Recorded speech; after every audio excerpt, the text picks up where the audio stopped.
It's 8 o'clock. It's the TNG Review Show! Yay!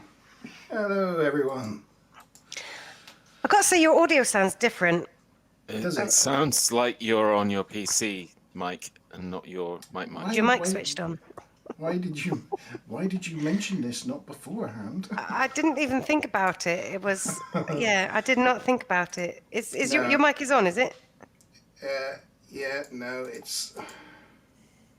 What is going on?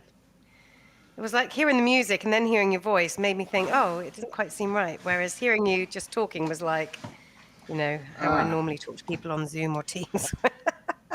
That is... We're having our usual sort of start to the show. Yeah, it wouldn't be. Is that better? Wouldn't be a start of a show. No, that's the same. I mean, we can still hear you fine. It's not an issue. I'm unsure. I wish, there's a shame you didn't mention this. I did not notice. My mic seems to have disappeared from all settings. Well, if in doubt, switch it off and switch it on again. Sorry. If you phone it, if you just want to talk, if you guys just want to talk amongst yourselves for a minute. Well, I'm back home, not joining you from a hotel again this week, so that's good. And I will apologise in advance for the fact that I've got a cold. So I do have my box of tissues here. And G-Star, you wouldn't believe how I looked about 15 minutes ago. I said to Monty Ban, I said, oh, do I look a bit rough? And he went, I'm not going to sugarcoat it. You look terrible. But fortunately, makeup is a wonderful thing. The magic of makeup. I know. And then 10 minutes later, I was like, oh my God, I can't believe I look so much better. But yeah, I looked pale. I had these big grey circles under my eyes. It was horrendous. How are you, Mr. G? Well, I don't have a cold, but yes, I've been very, very busy today, and that caused me to be late. So I literally only came onto the stream about 2 minutes before we went live. So sorry I didn't get back to your messages today. Just literally haven't had time to even stop. So, yeah. And really sorry. Just turning it down. find myself getting bored of always saying I'm quite tired. But, you know, that's life at the moment. Still trying to adjust. It looks like we have... Oh, Stu Plum just retracted his message. So we have Mickey early on. We have Smiler Rainbow. We have Karen. And we have Stu Plum. Hi, everybody. Hi, everyone. Mickey, I think, is doing his usual on the way home from the gym because he said, will be 5 minutes. And that was roughly about... Ooh, what's the time now? What are we at? About 6 minutes ago. Yeah, that was about 5 minutes ago. So hopefully Mickey's back from the gym. Yeah. Cool. While we've got some time to fill, I'll just mention, because I know we've got some similar viewers, there's obviously a special holiday coming up this weekend, which is Halloween. And if you all fancy a little bit of spooky and scariness in your life, then join us on Friday at 8 p.m. for the Halloween special Monty Zone, real life ghost stories. We've got quite a few special guests lined up, one of them which is Mickey. We're going to be sharing stories, spooky, scary stories to set the tone for everybody for Halloween. It's going to be quite a trick and a treat. Oh, that's very exciting. Yeah, so make sure you join us for that. And also, doing my usual job whilst we're filling for time.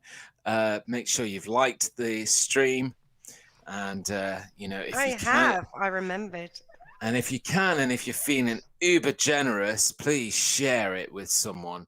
Because it's sharing is caring. That's our new expression. Sharing is caring. Yes, indeedy. Sharing makes the world go round. It does. It does. And yeah, so, it's been a good week generally. I was saying to Monty Ban, I'm out to watch Rag and Bone Man tomorrow night. So that's very exciting. Ooh. Yeah. So this is going to be scary being like around so many people. But yeah, I mean, it does feel like life is returning to normal. I've had a few trips away and stuff like that. But regardless, we've been doing this for sort of over a year now. So, we can still do this regardless of what's going on in the world, which is nice. How do I sound Mickey's now? back. You sound the same, I think. You sound the same. I don't have any. I can't get my camera to work now. So that's not too good. No. Well, Mickey is back on the stream. Karen said that she hopes he showered, and he said no chance. Bless. Oh, I see. Hang on. How about now? Well, I hope everybody has had time to devour this episode for this evening's show.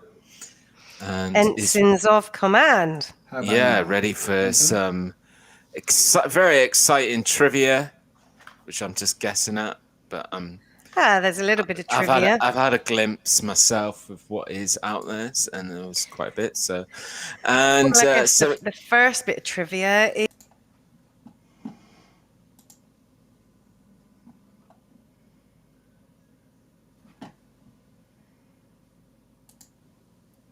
a John Quincy Adams poem.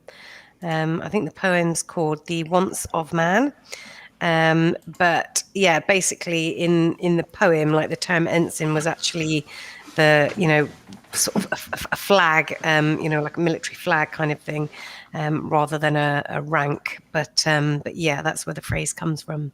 That's working. I can hear the tappy. Yeah, it's working, but I'm not sure it's working for the stream. Yeah, it sounds right to me now. Sounds fine. Yes, but what you hear and what the stream hears is two different things. Right. And I can't seem to get the stream to pick up my mic, even though I've got... Let me just check. Keep talking.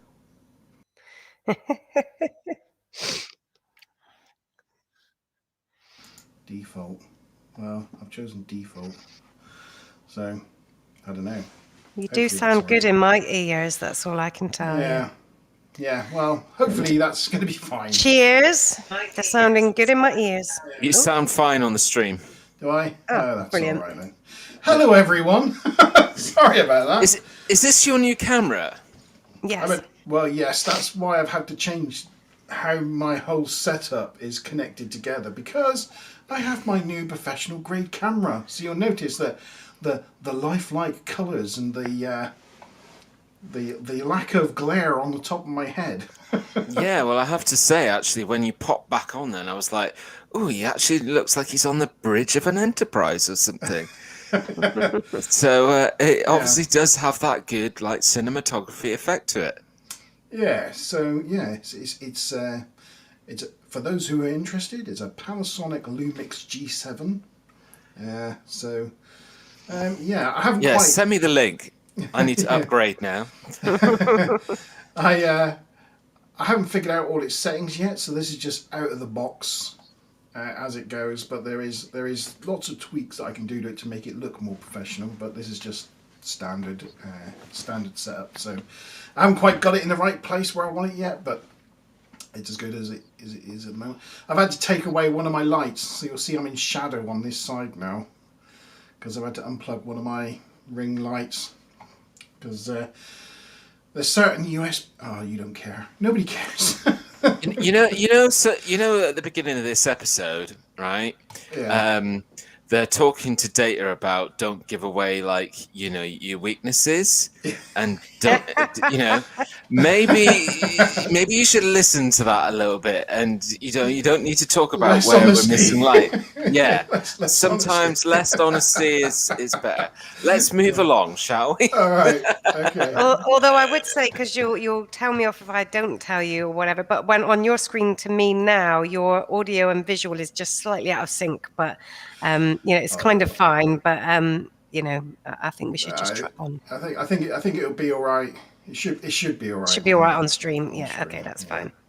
Perfect. Yes. So yes. Good evening, Mickey. Good to see you on. And I've just given you time. See, I was just padding for time. So you're here. Stu Plum, hi. Karen. Good evening. Good evening to you, Karen. And my ever suffering wrench, Smiler Rainbow. Yes. She says I'm a smidge echoey. Is it still... And Mickey says, is your sound coming through your headset? Yeah, it could be. My sound doesn't come through my headset. Yours does, but mine doesn't. I don't know. Yeah, he means his voice. Yeah. I'm not sure if what the stream's picking up. I know you guys through stream. We can hear you fine. Yeah, you're all fine, but I'm not sure through OBS, through YouTube, what they're picking up. But oh well. I can see the little bar going up and down, so it's good. People can hear stuff. People can hear stuff. It wouldn't be one of my streams if it wasn't falling apart as far as technology goes, would it? It's kind of part for the course, isn't it, with me? It's the quirks we go with, right? It is. It's yes. It's a part of our charm. Yeah, it was good chatting about this episode beforehand in the Facebook post that you made. I quite like that. Yeah. Yes. Because one of the things I noticed watching this episode, and we'll talk about it now rather than waiting till later, is one of the characters in it, the voice sync, it was really bothering me. You were talking about my voice not quite syncing up there. But, one of the characters in this, I was just like, his voice the leader guy is terrible. Yeah. The Goshavan. Goshavan, that's it. It sounded like his voice was dubbed on top. Yeah, it was, but it wasn't his voice actually. So according to it depends. There's different things you read different places. So one story is that he was unhappy with his original performance, so wanted his name to be removed from the credits, and then they overdubbed it with another actor. There are some conspiracy theorists who think that this seems a bit odd. Some people say there's some sort of incident happened that Paramount wanted publicized, or there was a falling out or something like that. If you look on Memory Alpha as a different sort of one, they say that the studio thought that his voice sounded too much like John Wayne. So they didn't like it, and then they decided to have his voice dubbed over, and then that's why he wanted his credit removed and that kind of thing. So whatever order it happened in, I don't know, but Goshavan, the actor, what's he called, Granger Hines, and the person who did the voice, who was somebody else, neither of them are mentioned in any of the credits. So it's all a little bit strange.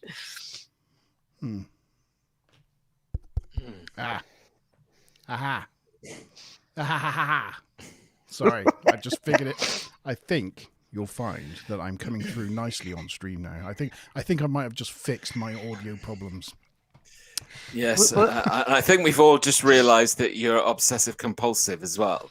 I am. Well, I want my stream to be top quality, especially when I get into the episode. I didn't want it being all echoey and horrible, and so I was determined.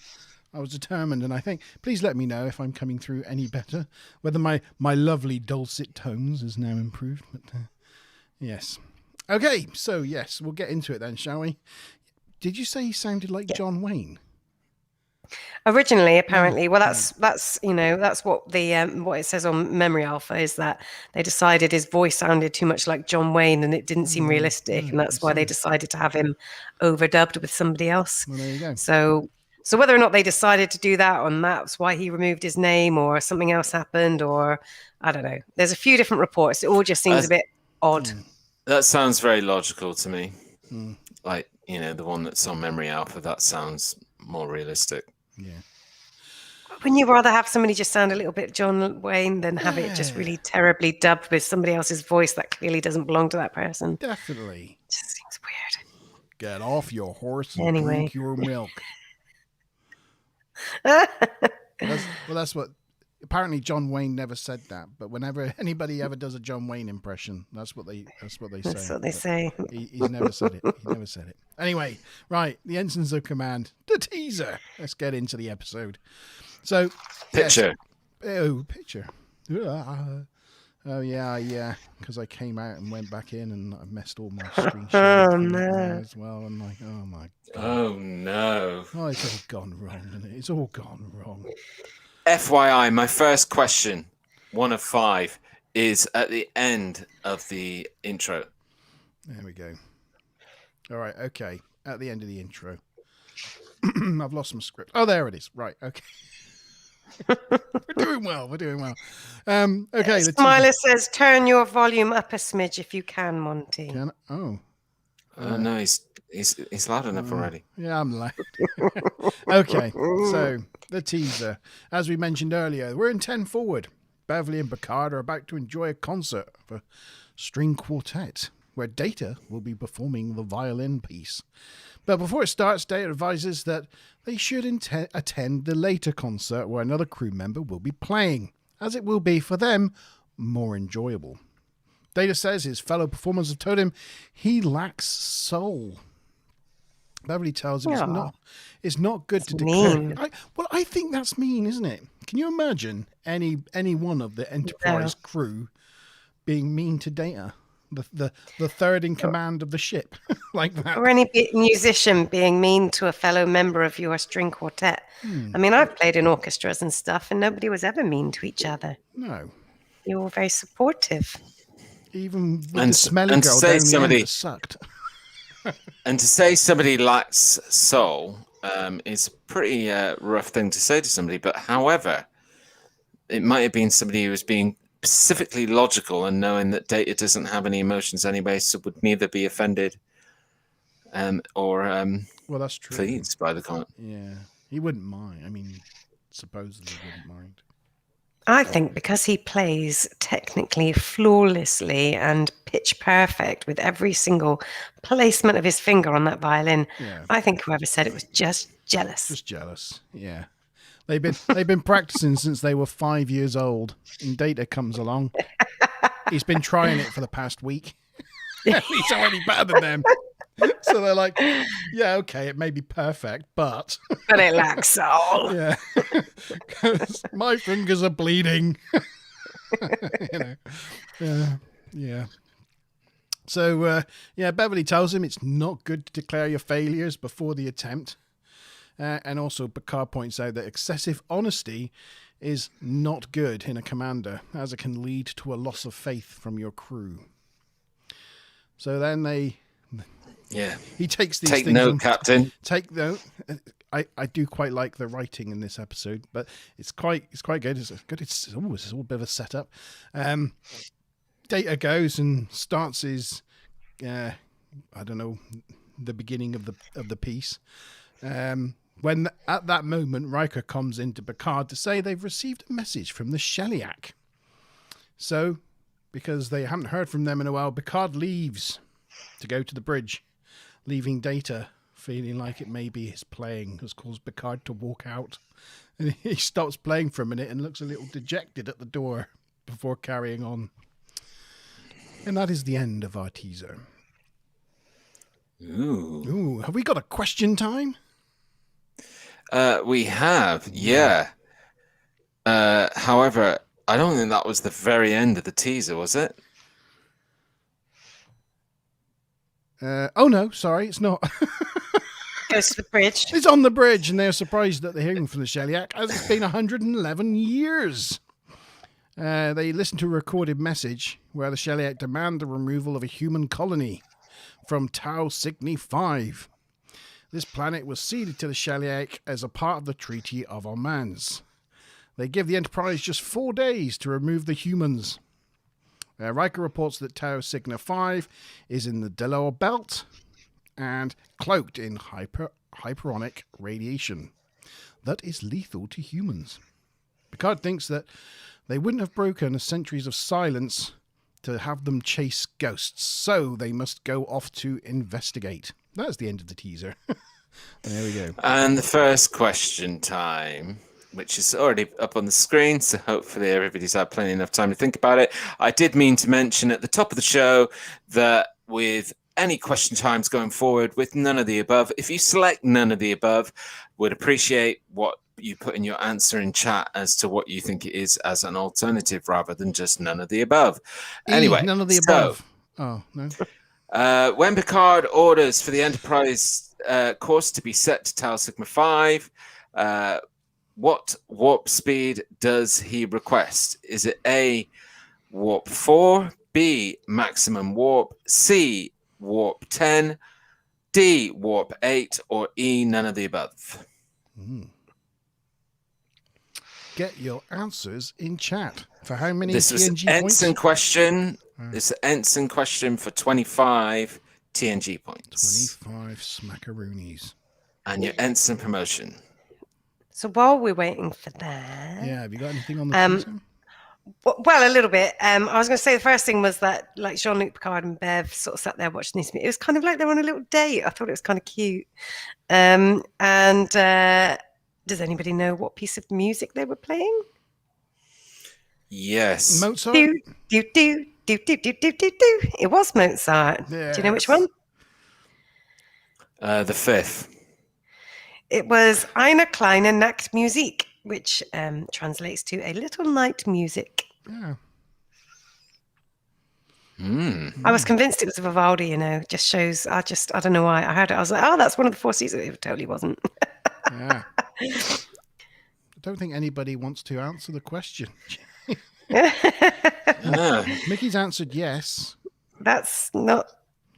This is not a yes or no question. I think that was to what music was playing. Oh, it might have been. Oh. Yeah, might have Anyway, just to go through the question again and hopefully get he knew that, but he doesn't know the answers in warp chat. speed. So, what warp speed did Picard request?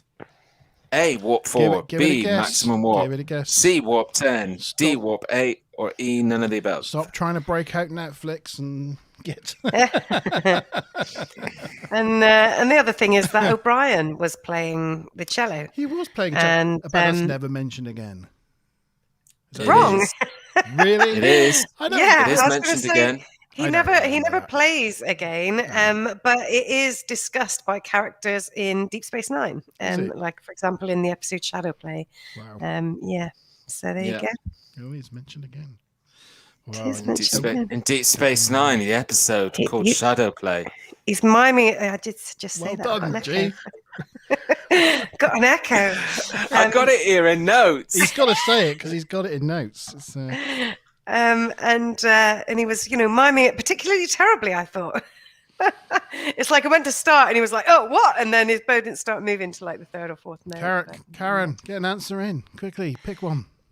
We got a B, an E. Shall I- She's done one. Oh, Warp she- speed A. Warp speed. Oh, well, I'm going to go Warp with speed A. D. I'm not going to answer questions today. I'm too sick. Ooh, poor Yeah, by the me. way, I don't know if we mentioned that earlier, but poor Mazin Bob is poorly sick. She's poorly We ill. did. I said how absolutely Do you atrocious think we I really looked. need to mention it based on how she sounds? Yeah. Oh, that's true. Yeah, it's I did say how atrocious I looked as well before Just I plastered my war paint Be on. pleased that she spent a good 20 minutes getting her war paint on because It was a magical transformation. yeah, it's gone from The Walking Dead to Oh, so Stu Plum, you've changed your answer. E. No, he's gone E, which is any none of the above, he wa- and then he- he he said wa- 5. he wants a D now. 5. Yeah, he said sorry, D. 5. So just to clarify, Stu, right. are you going to D? Are you going with D warp 8, or are you going with, I presume, E warp and 5? 5. I think 5. I think Ian 5 was. Yeah, I think it was 5 he wants. Yeah. Go on then, give us the answers then, G. What have we got? Well, it's E, none of the above. Oh, I knew. I should have stuck with my original. But not because it was a different warp, but because he actually didn't request or instruct what warp speed, which I thought was very strange because he basically asked Con to set course for Tal Sigma 5. At any speed, what they wanted. Left it, and then left it at that, which I thought was a bit strange. So, yeah. So I don't know if Stuplum gets the points, because I think he does. Okay. The answer. I mean, you said if people say E, you want them to say what they think it was. But he but still gets the points. Does that mean they have to be right about that as well? No, I guess not. No. I'm just interested to see what they're thinking. Yeah. Anyway, so we've got our first promotion of the evening to Ensign Stuplum. Yay. Everybody else is just crew We have at the just moment. a single Ensign of Command. I haven't got any blood of mine. I've just realised. So there you go. No. After all my hassles with cameras and mics, I really should have got some blood wine. If there's any in the house, maybe some will magically appear. Well, no, I don't want to bother Smiley. Bless her. She's getting on with her master's work. Right, okay. Bless. I did think it was kind of a question and a blooper all at the same time, because I think, yeah. Oh, I just see Smiler just heading towards the wine cupboard. well, as you're going to be interacting with Smiler soon, tell her, because again, I didn't send the questions, the answers to her, that if she wants to participate, she can in the quiz. Right. Okay. Oh, that's cool. A very itchy nose. I must apologise. Well, listen, you're making my nose want to itch now. Sorry. Yeah. So don't forget that you don't have the answers. So if you want to partake in the questions, you can. She has double thumbs up. So there you go. I'm just pouring myself some wine now. Nice. Okay, there we go. In my goblet. Awesome. Act 1. Act 1. So they arrive at Tal Sigma 5, and Worf reports. Picture. Okay. I don't think we. Funny enough, I don't think we have a picture for Act 1. No. If you go back a picture, we got a picture nice of picture the. There we go. We'll leave it on Tal that one Sigma for a minute. 5. There you go. Yeah. So they get there. They've arrived, and they detect human life form readings through the hyperonic radiation. But because of the radiation, it's interfering with the sensors, so they don't know exact numbers. They can just sense human life forms. The radiation is also interfering with the transporters and phasers. It basically interferes with everything. So that led me to think, well, why don't they use this stuff as like shields or something? Like phasers don't get through it. Sensors don't get through it. Transporters don't get through it. They should just, like, when they got it's like toxic issues, just to humans. surround the ship with hyperonic radiation. Yeah. Anywho, Beverly thinks it would be possible for people to survive the radiation over time if they use something like extensive viral therapy. Riker explains how they will need to remove them before the Shaliak do it forcefully, i.e. via extermination. Picard orders Data, as he would be immune to radiation, to go down in a shuttle and arrange the evacuation of its inhabitants. Riker thinks he will be fine alone. Riker thinks that when Data arrives, he will find a survey craft with a dozen survivors or so. So that's Riker's prediction. Data He's lands. such a good first officer, isn't he, really? Yeah. It's like, he's used all his experience to figure that one out. Data lands the shuttle pod on the planet, and it's the first time we see one of these tiny little shuttle pods. This is new for season 3. The Enterprise didn't have them before. And I never really liked them. I always felt they were a bit too small. But we have the shuttle pod, and he meets a couple of locals who are surprised to see him, but they recognize that the markings of the shuttle mean he must be from the Federation.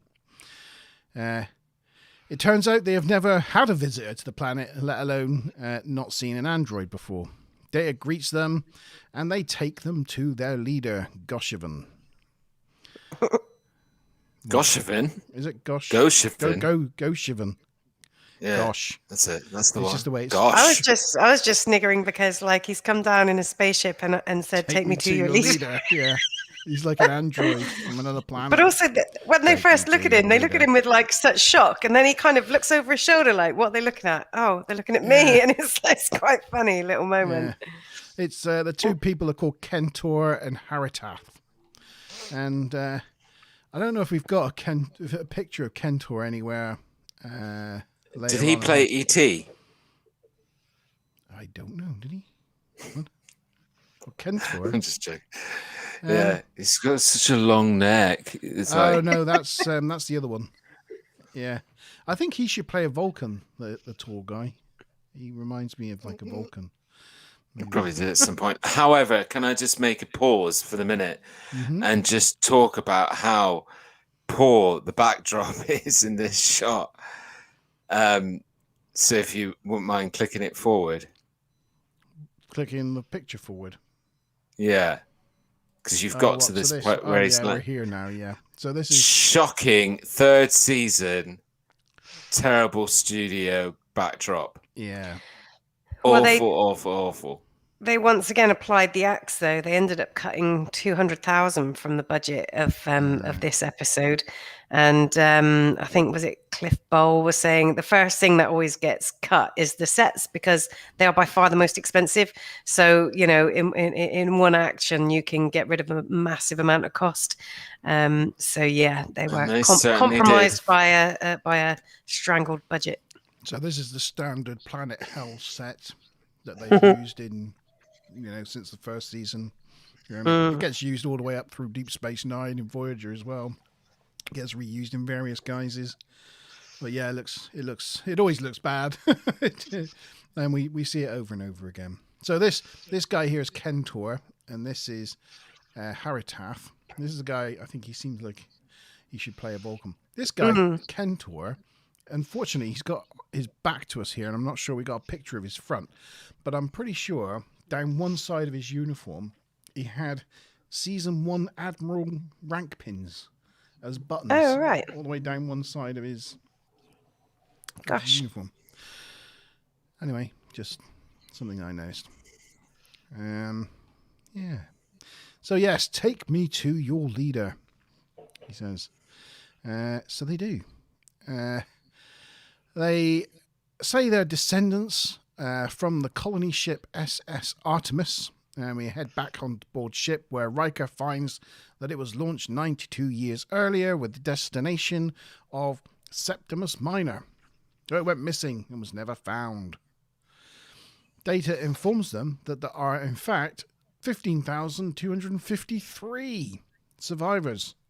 Which, dun, dun, dun. Yeah, which surprises Picard a little bit and the rest of the bridge crew.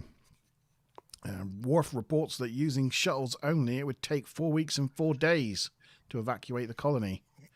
Gosh, lucky I didn't make a question out of that one. Picard orders Data to proceed with the preparations and orders Worf to contact the Sheliak colony ship, which Worf reports may be difficult because it is quite distant and will take time. That was a little odd, I thought, because they contact Starfleet Command in Earth on subspace all the time. Subspace communication is supposed to be really easy. So why will it take difficulty contacting a Sheliak ship that they're going to meet in a minute? Well, yeah, there's a really large number of incontinuities with some stuff in this episode. I'm not going to go through it. I'm sure Maz has got a whole long list of them, but it's there's a lot of things we can say. Why didn't they do that? Why didn't they do this? Why would that be the case? Why? How many people were on that ship initially? Do you know? Well, I don't know. Oh, are we talking about the whole genetic variants? Problem? No, I'm just thinking they only had 92 years, and they got to how many people in the colony? 15,000. Yeah. And I'm just thinking that would have only been like 3 generations. So I'm wondering how many there were to start with, because that seems like quite a high number. But maybe they had like 3,000 to start with. Who knows? In the words of Spock, they were fruitful and multiplied. They're just a bunch of tribbles. Yeah. Like rabbits. No wonder they don't want to leave. Yeah. So, yeah, surprise them all. Yeah, 4 weeks and 4 days. Blah, blah, blah. Oh, take time. There we go. Right. On the planet, Data meets Goshivan. Not Goshivan, it's just the way it's spelled. And outlines their position they are in. You know, you gotta go.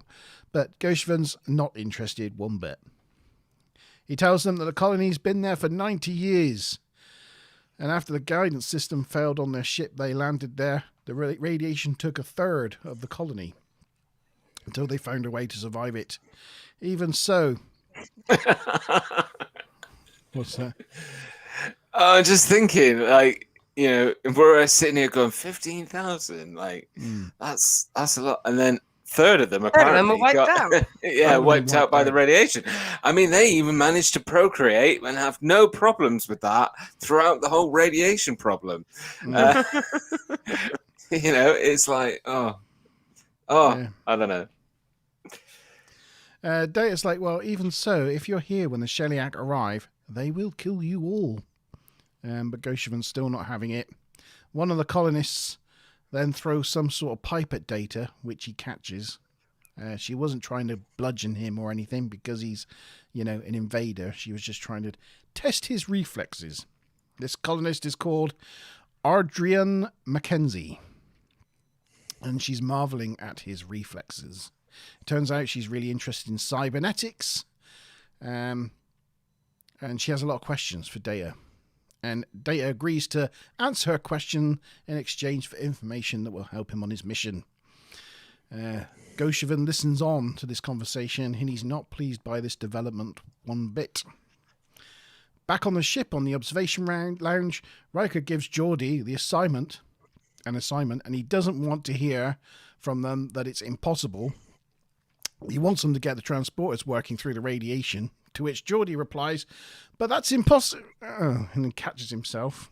He's like, oh, right, oh yeah, I see now. You're clever.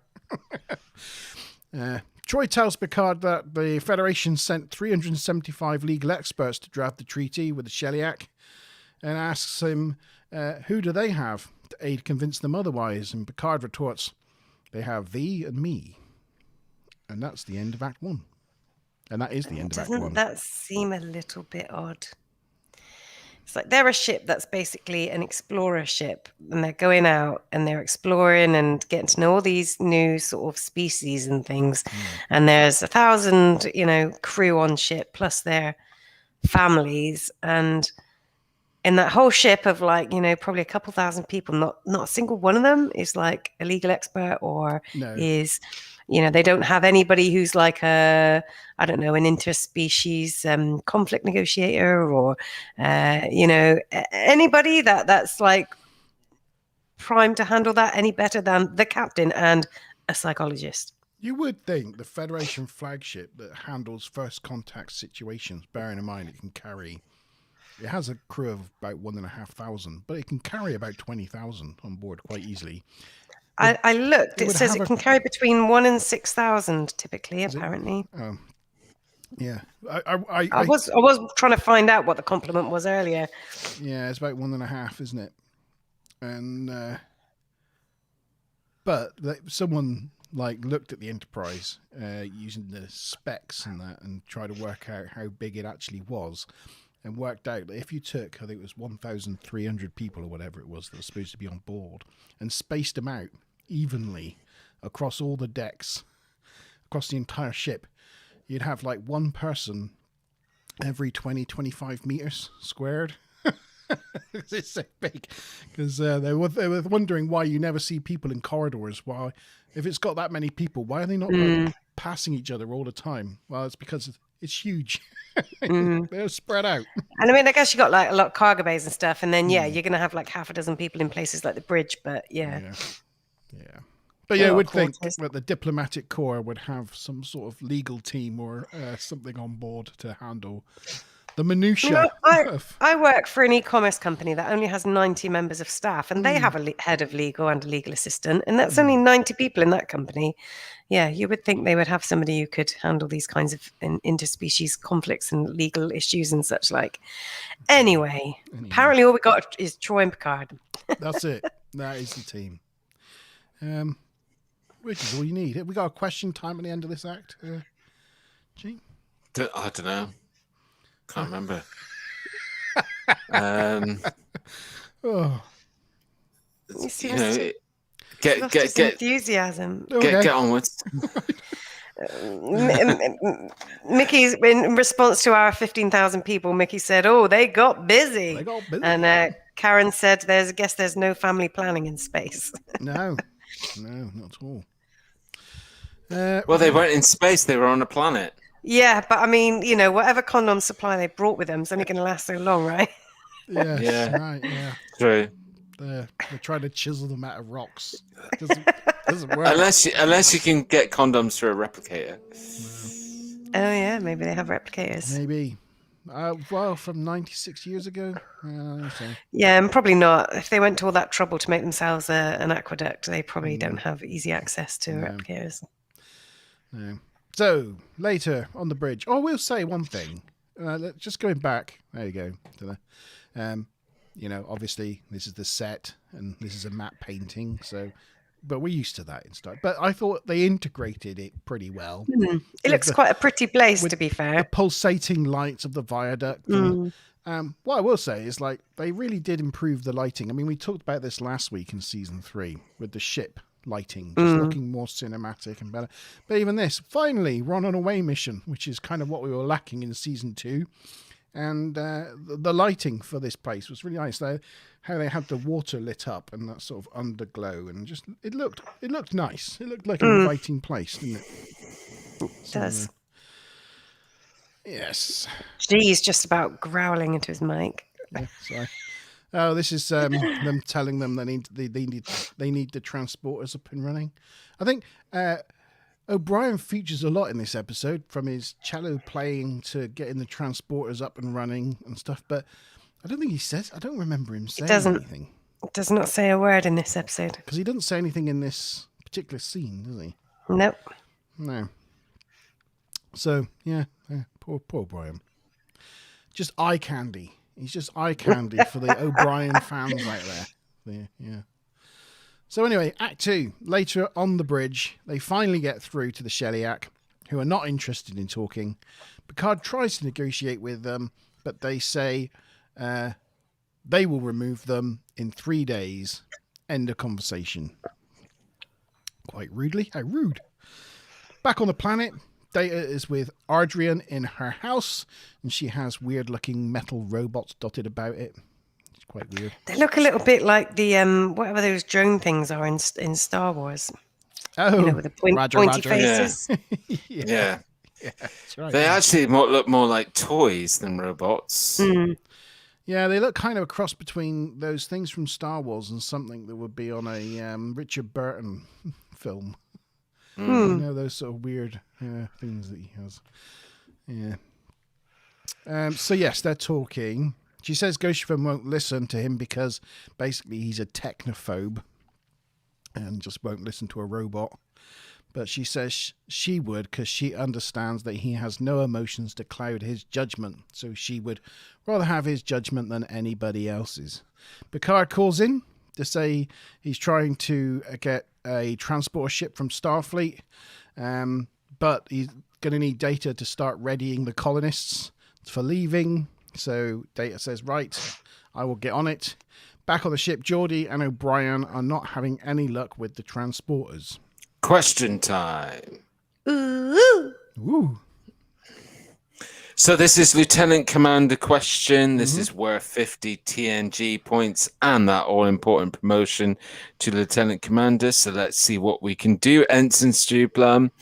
So when Riker enters the transporter room where O'Brien and LaForge are testing the transporter, what is the first thing that he says?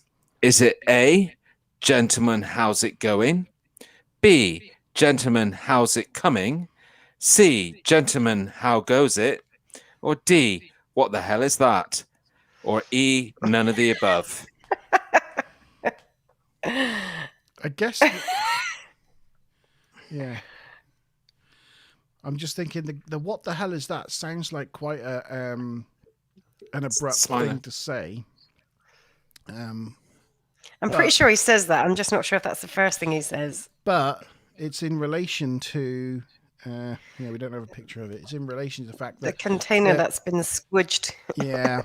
They've got these. When Riker, they've got these probe things, these cylindrical probes that are supposed to mimic a human body. They've got everything in it that mimics a human. Some sort of like biological gels or something. And basically, one's just completely splattered across the bottom of the transporter pad, melted. Looks like it's been melted. So when Riker enters the transporter room, what does he say? Gentlemen, how's it going? B, gentlemen, how's it coming? C, gentlemen, how goes it? Or D, what the hell is that? Or E, none of the above. So just another little bit of trivs. We did cover this last week, but although this was the second episode of season 3 to air, it was the first one filmed. And I did post this on Facebook, actually, and I think I got it slightly wrong. But during filming of this, the entourage of the Dalai Lama visited the sets and had pictures with Brent Spiner. So I thought it said the Dalai Lama visited, but it says the entourage of the Dalai Lama. So whether that means him and his entourage or just the entourage, I'm not sure. But yeah, so I'm not quite sure who would have been, feeling the most privileged at that moment, Yeah. Oh, and also I meant to say earlier, so the shuttle that you were saying you didn't like so much. So do you know anything about that, Mr. Geek in the red? Yeah. Well, or you can ask this geek. No, I was going to ask Mark if he, because he's got a bit of a. You've probably done some reading on it, like I have, G. But I didn't know if. I haven't. It's got like its a name Japanese at name. all. I think it's got like an Oriental name. Yeah. It starts with O. It does, yeah. So go on then, G. Then tell us what you know. So it's called the Onizuka, which is named after Ellison Onizuka. He's one of the astronauts who died in the Space Shuttle Challenger in 1986. Oh, nice. Anything else? I think it appears a few times. That shuttle pod. It does. The shuttle pod, not shuttlecraft. It's the first of 3 appearances, and in this one it's the number 5, but it's labelled number 7 or 07 in future appearances.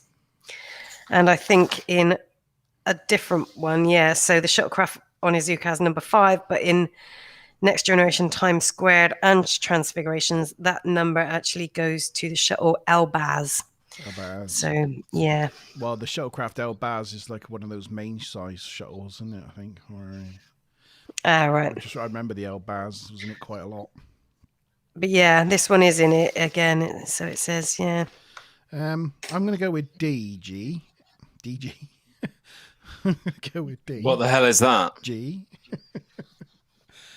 What the hell is that? Okay. Smiler, you putting a guess in?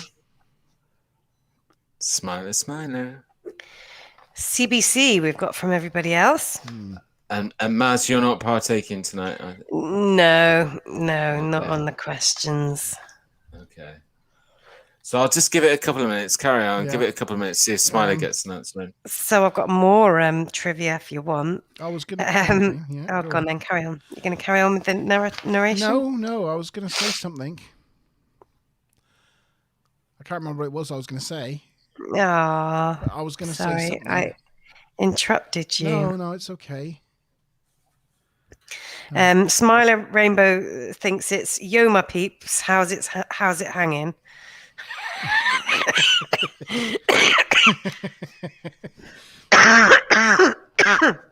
Sorry. Hidely ho, neighbourly does. Yeah. Oh dear. I was going to say Melinda Snodgrass, who wrote this, they did a lot of rewrites, and initially she was asking to be credited under a pseudonym because she wasn't happy with the rewrites. But then actually when she found the final the final result she thought was actually better than she was expecting it to turn out. So eventually consented to have her real name used. That's nice. I'm glad she was happy with it in the end. Yeah, there were some differences with the characters, and some differences with like the radiation and how it works, and some bits with data that got cut, and there's various sort of changes that she just wasn't happy with. But yeah. Yep. So I'll carry on for a minute, shall I, to the end of the act. Back on the planet, Data tries Goshavan again. But again, with little luck, Goshavan puts his hand in the water and says, "Do you know what that is?" And Data's like, "It's water." And Goshavan says, "No, it's blood and sweat and sacrifice." Ew. You drink that? Combined effort of 90 years of labour. He tells him about his grandfather being buried up on the hill. He died in a landslide while surveying the path of the aqueduct. And because his and the other colonists sacrifice, he ain't leaving. Data decides it may be time to convince others rather than Goshavan to leave, as they might listen to him. And Adrian offers to help. I keep going to say Adrian. Like, Adrian. Adrian offers to help. In the captain's ready room on the ship, Riker visits. Picard tells him it will be 3 weeks until Starfleet can get a transport to them. And that's too late. They only have 2 days. So Picard decides to go intercept the Shellyak ship. Time. Yeah. That's the end of the act. Awesome. Couldn't have waited to the end of the sentence, could you? You just couldn't have waited these extra 4 words. I didn't know that was going to be the end of the sentence. If I'd known that was going to be the end of the sentence, I would have waited. So the answer is not, "Yo, my peeps, how's it hanging?" So incorrect, Smiler. Monty, you said D, right? Yeah. What the hell is that? Yeah. Riker does say, "What the hell is that?" But it's first. the second thing he says. It's not the first thing. That might be the case. As Maz pointed out. Then we had Mickey with C and Karen with C. And then, which was, C was "Gentlemen, how goes it?" Which does sound like a thing that Riker would say. However, that again is not the correct answer. The correct answer is actually B, "Gentlemen, how's it coming?" Then he says, "What the hell is that?" He's on a roll. So we have one Lieutenant Commander Stu Plum, who earns another 50 points. Wow. Well done, Stu Plum. And there we go. You're on a roll. He's on a roll. And tonight. if I seem distracted for a little while and not responding very much, it's because I need to find a new captain question. Oh, you can still ask it, just because I say things. It doesn't matter. It's kind of pointless because it's been so discussed so heavily that it wouldn't be relevant. All right, then. All right. Well, while you're researching, I'll continue with Act 3. Yeah, you don't need the captain question to the very end anyway. Yeah. Riker contacts Data and informs him of the situation that they're leaving to, meet the Shellyak ship. Data says that in human parlance, he doesn't believe he can get the job done, and outlines what's going on with him and his situation on the planet. All the colonists he talks to, only a small percentage have agreed to leave. Riker getting a bit frustrated with Data, gives him a bit of a dressing down and tells him that Riker himself hasn't talked to the people. He doesn't know them like Data has. So use your fancy positronic brain and carry out your goddamn mission. He didn't say goddamn, but... Words to that effect. Words to that effect. Yeah. You know that Shellyak on the screen? Yes. Does it remind you of anything? No, it does, but nothing to do with Versace Star dress. Trek. No, it doesn't. Well, it's a little bit like a what's that? The Yar Killer. Yeah, Armus. Armus. It's a bit like Armus, the Yar Killer, who's like kind of encrusted rather than slippery. But this whole setup with that sort of like almost insect, like dark creature on a lighter podium in a dark room, it reminds me of Battlestar Galactica. And when they meet, they go and talk to like the head of the Xylons on the Xylon ship. I don't know if you remember that. It was a very similar setup. So yeah, that bit always reminded me of Battlestar Galactica, the original, not the Naughties remake.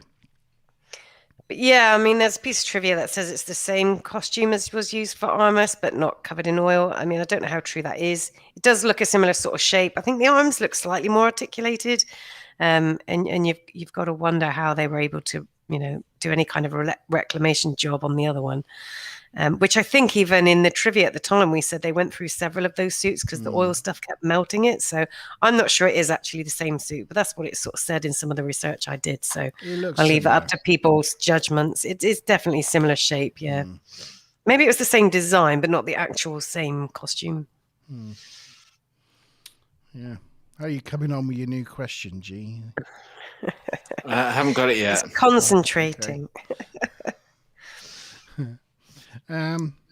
Yes. Data asks Riker if he doesn't succeed, what would be the outcome? And Riker confirms that yes, they would all be eradicated. So. And Data goes, ah. Yeah. So Riker says, get innovative. So get innovative, and ends the comms. Adrian tells Data that Goshivan has called a meeting to discuss the situation, and they might be able to use it to their advantage. She then kisses him, which surprises Data. She tells him he looks like he needed it. Data reels off all the possible reasons for her kissing him and concludes that she did it as a way of offering support. But Adrian is like, yeah, you really don't get this whole human thing, do you? She offers up the idea of using reverse psychology to aid get their point across. And Data agrees that perhaps this is one of those times that not being excessively honest might be to his advantage. See, that's good writing, that is, because we had, the whole thing at the beginning in the with the quartet and the violin playing, and him learning and growing as a commander as well as a wannabe human. So there we get the setup and the sort of payoff for that interaction. Karen says, I don't know about captain question, but G-Star, I can give you a caption question. Go for it. Yeah, if you've got a picture you want us to do a caption of, let us know. Have we got a picture, actually? No, I think she's maybe talking about the one that you've got up on screen at the moment. Oh, maybe. Feel free to give your caption, get a caption competition for the. What would you put under this if you wanted to turn it into a meme? Yeah. Let's see. Yeah. Please put it in chat. Yeah. Back on the ship, Geordie, O'Brien, and Wes are still testing the transporter probes. And to be honest, they're looking slightly less melty than they were before when Picard comes in for an update. But he leaves before they can elaborate on how bad it's going. He kind of comes in, says, how's it going? And sees the sort of half-melted thing on the transporter. And was like, very good, carry on, and walks out. It's quite a funny little exchange, isn't it? It's quite good. It's good comedy timing on that one, I thought. Yeah. Wes thinks that he's asking the impossible. And Geordie says that that's what he thought the word captain meant. If you looked up captain in the dictionary, it'd be a person that asks the impossible. On the planet, Goshivan is holding his town meeting, and Data asks to speak, but Goshivan doesn't want him. He doesn't want him to speak. He doesn't want to hear what he's got to say. And Data uses that to make Goshivan look weak by asserting he's too afraid to even debate the subject. Data says that it's their right to want to stay. He admires their conviction that in the fate of utter doom, that they're willing to stick with their principles. And when they all die, it'll be for land and honour. And their children will know they are dying for a worthy cause. And they will be remembered as heroes. And then Adrienne pipes in and calls out, Remembered by whom? And Data's like, that's right. There will be nobody left to remember. And Gauchevon's like clapping sarcastically. Encounters that suggesting he is a coward. You're a coward. We need to stay and fight. And he goes on to, he's about to give the "my grandfather's buried on that hill" speech. But Ardria encounters, but who will be left to bury you? Gauchevon finally finishes with the "we stand here" speech, which in the end gets the approval from the crowd. Well, general approval. But Data says to himself mostly, "Then here you will die." And that's the end of Act 3. Now, Wesley just appeared in it quite briefly. Yeah, he was in the last transporter scene in the background, but didn't say anything. Have we gone back to the transporter room yet? Wicka, wicka. Yeah, we passed that, yeah. Oh, wicka, wicka, wicka. Well, then question time. Oh, okay. But I'll let... Wesley. Maz was just... No, ask the question and then I can do the big tricks while people are answering, right? Yeah, right. Well thought out. Mm. I knew we paid you for something. So this is Commander question. This is worth 75 TNG points. Get ready with your fingers, Smiler, because we haven't got this one.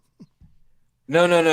She has. Captain questions the last one. The captain questions the last one. Right. Okay. Still got a special theme question to come. Oh, my word. Yeah, I know. Lots to look forward to, eh? Right, so when Picard enters the transporter room where O'Brien and LaForge are testing the transporter, what is the last thing that Picard says? A, keep calm, carry on. B, fantastic, carry on.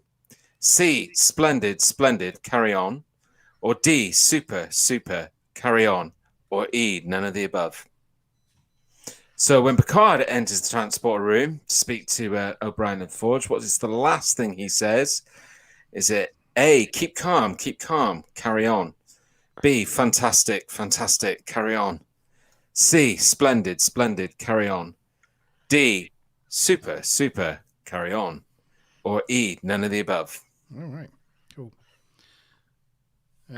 Get your answers in chat. Stu Plum's right in there. He's not messing this evening, is he? He's not messing at all. Before I say the bit of trivia I was going to say, you moved on to this picture, and this was the one that I actually posted into the Facebook Next Generation fans group. Is, yeah. And Timothy Stan responded saying, Data looks like he's at a nightclub and just got challenged to a dance-off. Yeah. And I just found that really funny. And when I tagged you in the post, G, I tagged you on Data's face. I don't know if you're aware of that or whether you can even see what I tag in the group. But yeah, so I thought that is quite funny because, yeah, he's got his hand out and everybody seems to be in a circle sort of staring at him. Yeah, so anyway, I was going to say a bit of trivia. I mean, it's a bit of a controversial trivia.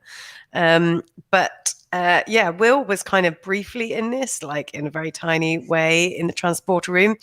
And at the beginning of this season, he had been cast in a film called Valmont, which was going to be shot in Paris. Right. And the production schedule was due to run over into the first week of filming Next Generation Season 3. And the writers were, you know, they were getting on to Will and saying, you know, we need you here. So they basically said that this was a Wesley focused episode, that they can't do it without him. Apparently they called his house and told him they're writing in a scene with him and Gates and it's going to move the mother-son relationship forward. It's really important for the series. And then a few days before they began production on the season of Next Generation, this producer, it's according to Will Wheaton, this producer wrote me out of the script entirely, and it was appalling. The message was very clear: we own you, and it was a move to sabotage his career. So Will Wheaton was, you know, extremely upset about that, and he says that, you know, this led to him wanting to actually quit the whole series. You know, he said they basically sort of lied to him and manipulated him. So, yeah, bit of controversy there behind the scenes. That whole scene, though, is a bit weird as well. The camera angle that it was like it's almost like it goes through the wall. The way, like, they don't do those kind of shots within Star Trek very often, if barely ever. But they kind of did this one where it's almost kind of going through the fourth, like looking through the fourth wall, rather than, if you, I don't know if you've got a picture of it, probably haven't, but it definitely kind of looked like you're looking at a stage rather than looking into a room, because it was so off in the distance, looking down from an angle. So yeah, I thought that was a bit strange as well. Karen, if you're out there, give us your answer, and then I can go through answers.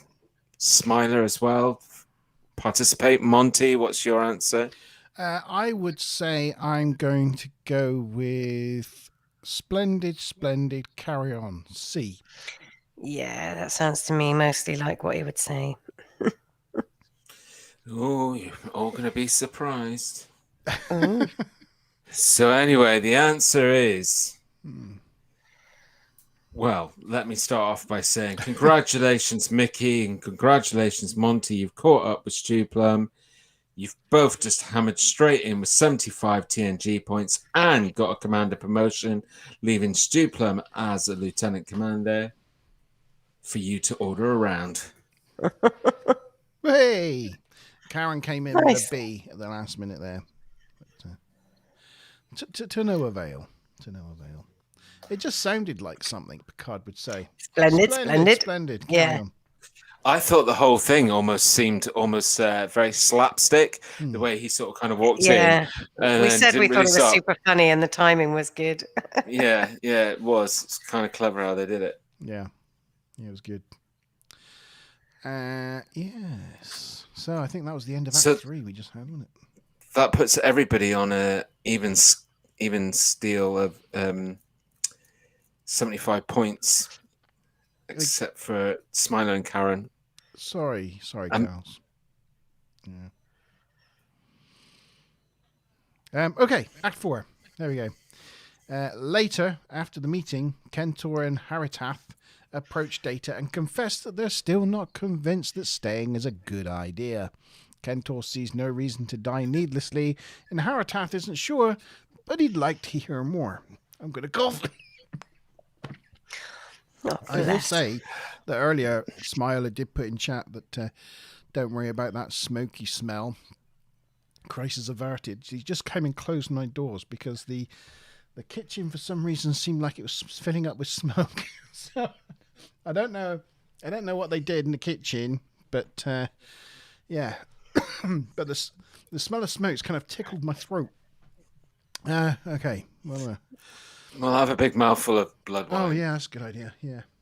Yeah. Medicine. She says it's all okay now. No worries.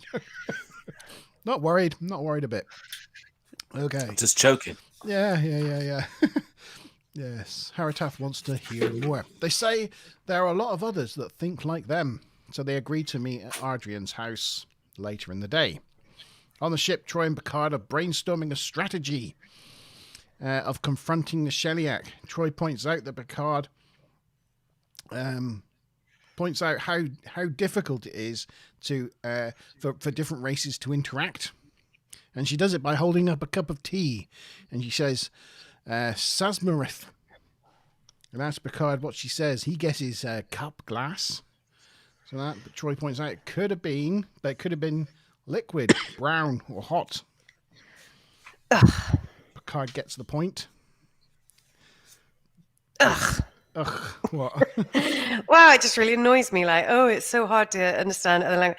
I mean, the point she's making about aliens, and it's surprising we can even talk to aliens. She's just talking about different languages. Like, people on the planet learn different languages. I mean, Darmok and Jalad at Tanagra, Picard manages to learn another language in less than a day, even though it's not a standard language and it's from the use of, what do you call them? Like, what's the word? Not like parables? Analogies. Yeah, parables. So it just doesn't make any sense to me that she's saying it just doesn't make any sense. Yeah. But anyway, Picard says he gets it now. He understands. You've schooled me, Deanna. You schooled me, thanks. She points out that the treaty is over 500,000 words. So he's going to have to think carefully about what he says.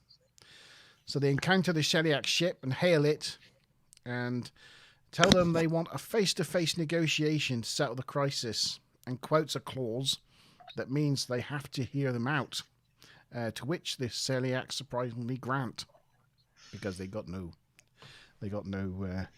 course to say no. Back on the planet, Data confirms with the colonists that after they are resettled, they'll be left alone to continue their lives as they have done to date. Then Goshevin enters, and he says he's disappointed in them all and electrocutes Data, shutting him down. He then tells everybody he's just shut down a machine and tells them all to go home. And with that, seemingly wins the argument. Question time. Ooh. Is this a special question? This is a special question. Well remembered, Monty. So yes, this is called the colony question, because this week's episode's all about a colony. Oh, there you go. So there is no multiple choice on this. However, unlike our captain question, it's not fastest on the buzzer. So whoever gets the right answer, no matter what order they come in, you will get the points. It is worth 75 TNG points, which means that basically if Karen gets it right, she catch up with everybody else, or somebody could take the lead.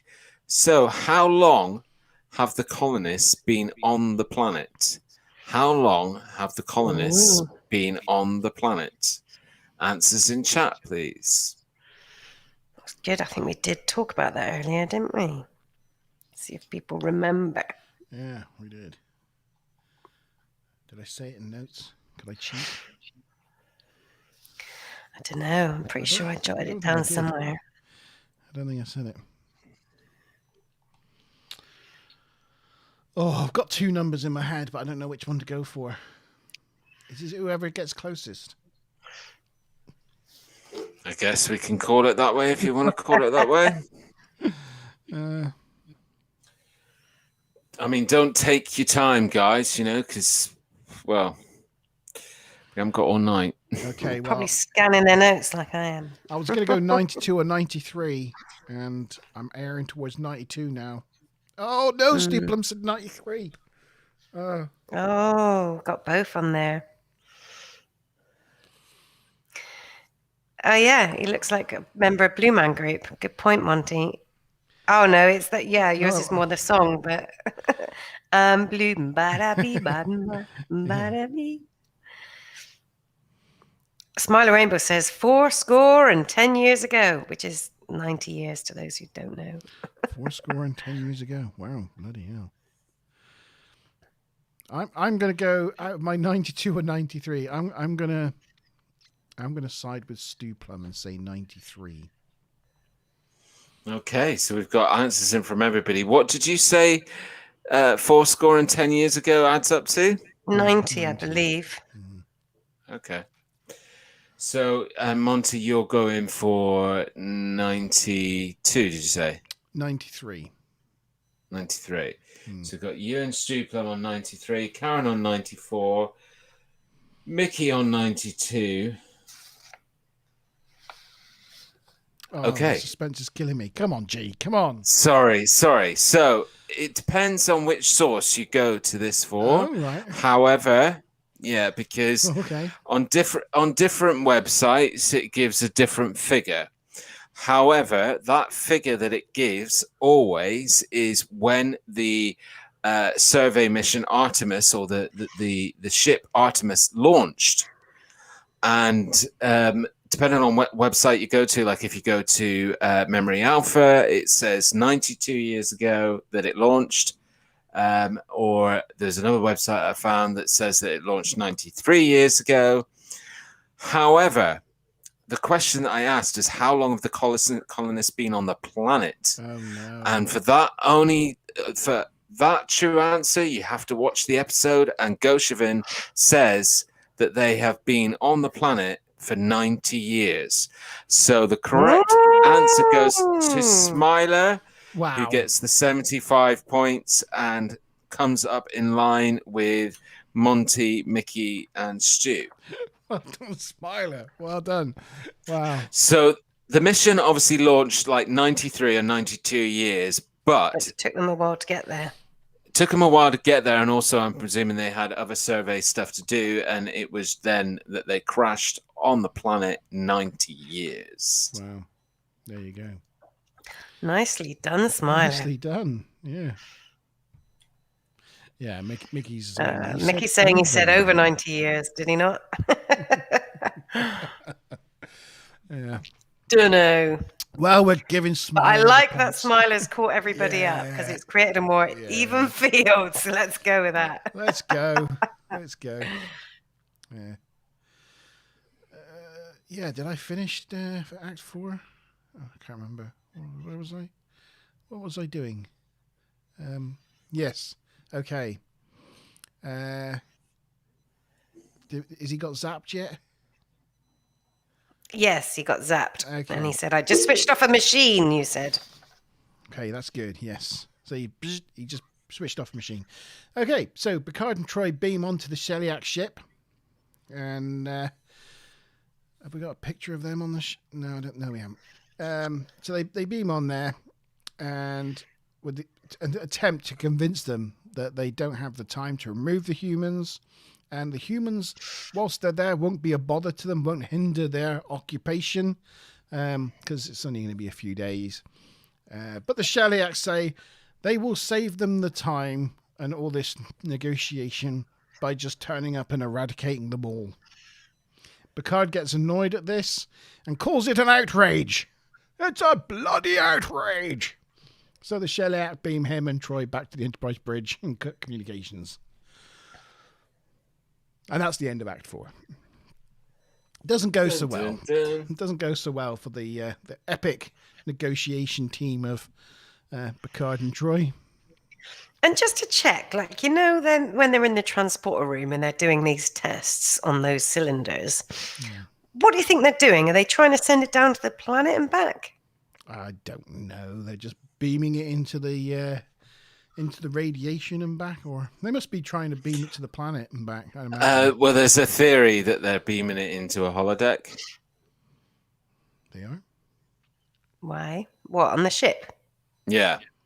Because that's the question, is how this radiation issue, how far does that issue extend? Does it extend to the planets in orbit, or is it just the ships in orbit, or is it just the planet itself? Because if it's affecting the Enterprise, how did they beam over to the Sheliak ship and back? Anyway. I just don't know. Because nothing else works in the whole episode except they can suddenly beam over there. It must be on the ship. Maybe it's concentrated in the atmosphere.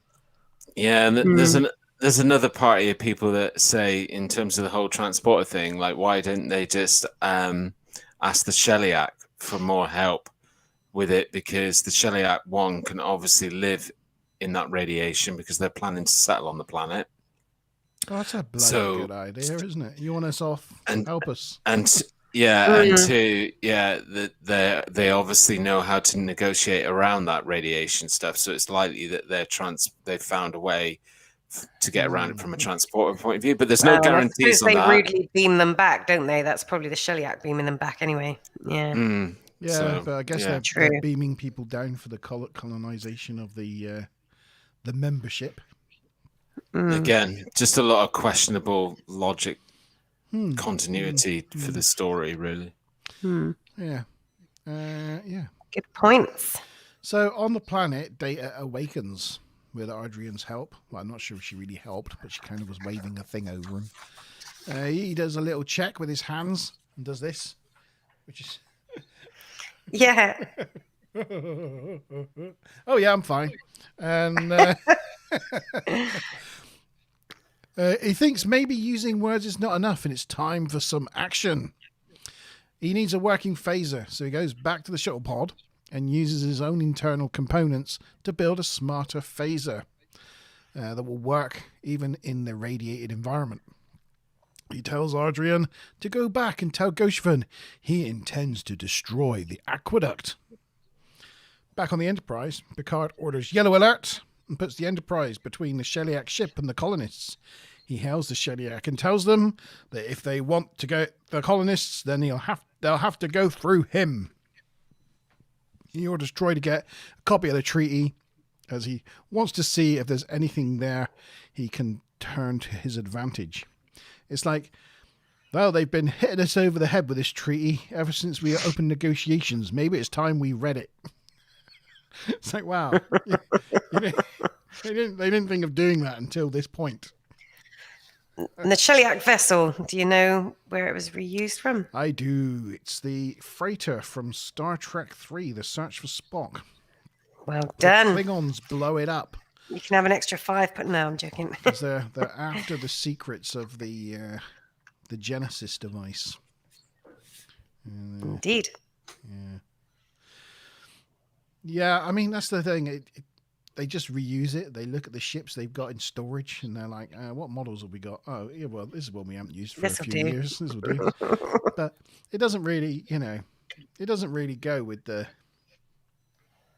Sheliaks, like, super secretive, super powerful, we'll just reuse this old freighter from Star Trek 3. Yeah. That ship's used a number of other times. We're going to talk about that ship again because it is used a few times. Sometimes they turn it upside down and think we don't notice. But yeah, here we go. Yeah. So yes, he's finally reading the treaty. Good for him. On the planet, Data attacks 4 guards that Goshavan has stationed guarding the pumping station with the phaser that he's now fixed, that he has on stun. Goshavan tries to intervene, but Data then changes the phaser to maximum settings and destroys the aqueduct infrastructure, vaporizing the water all the way up to the source. I think that's what happened. I'm guessing that's what's happened when he phases it, and you see like that big pipeline that we saw earlier, kind of like go puff, puff, puff, puff, puff all the way up the hill.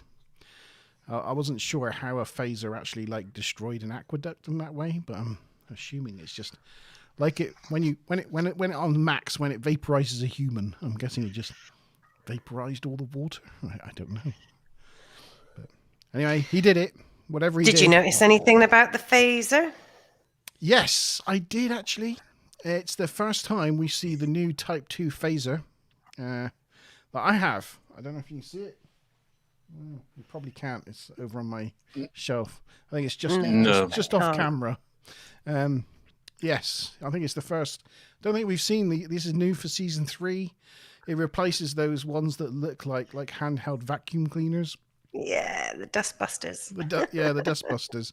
It's the sort of the phaser that really exists now through the rest of Star Trek run into Voyager, and also it's this Type 2 phaser. It modifies it slightly as time goes on, but it generally keeps its same design from here on out. The standard next generation phaser. It's the first time it gets used. Ooh. Yeah. He destroys it. He points out that this is just one phaser. One person with one phaser. And with it, he could reduce the whole pumping station to a pile of rubble. And there are hundreds of Sheliak on their way. And they have much more powerful weapons. Or they will simply obliterate them from orbit, with them never seeing the faces of their killers. With that powerful display, the colonists are convinced. Even Goshavan's convinced. I mean, he has no aqueduct anymore. He laments that he would have died for that aqueduct, but Data points out that it's just a thing, and things can be replaced. Lives cannot. Like your voice. Yeah. And it's interesting because it's like, again, this is one part of the episode that I thought was really nice writing, because it echoes Goshavan's argument, because Goshavan kind of won the day in Adrian's house by making Data a thing and shooting him. Well, he turned that whole argument around and used it back at him, but like tenfold, So I thought that was really nice. Really, you're all about the foreshadowing today, aren't you? I am. I love it. I love the continuity of the writing through this episode is quite good. I like it. Back on the ship, they are reviewing the treaty, which Worf is not enjoying. He would rather just fight them. Shoot them now. But then Picard finds something and asks Worf to hail the Sheliak. They answer this time, luckily, and Picard demands third-party arbitration of their dispute and names the Grizillas as the arbiter. They happen to be in their hibernation cycle at the moment and will awaken in 6 months, at which point we can get this matter all settled out, says Picard. Now, do you want to negotiate? Or should we wait? The Sheliak do not like this at all. Because they are carrying the membership on board and they need them settled. Picard then declares the treaty in abeyance and ends the conversation, terminating the hail. And doesn't he just enjoy it? He loves it. He does the whole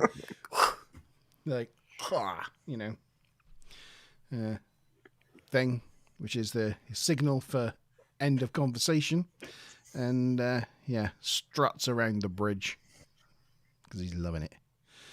Even Riker points out that you enjoyed that, didn't you? He confirms that yes, in fact, he did.